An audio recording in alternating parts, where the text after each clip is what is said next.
Want to control whether your ChatGPT content is used to improve the model? Here's how to enable or disable the settings on your Samsung Galaxy A56. Open the ChatGPT app on your phone. Tap the menu icon to open the sidebar. Tap your profile name to open settings. Scroll down and select data controls.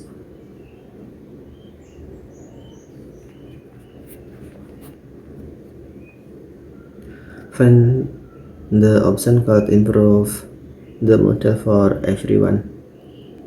The settings allow your conversation and content to use to help improve ChatGPT for you and other users. If you enable it, your content may be used to improve the model.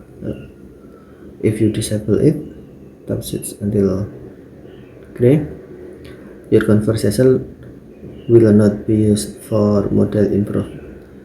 You can turn this option on or off anytime depending on your preference.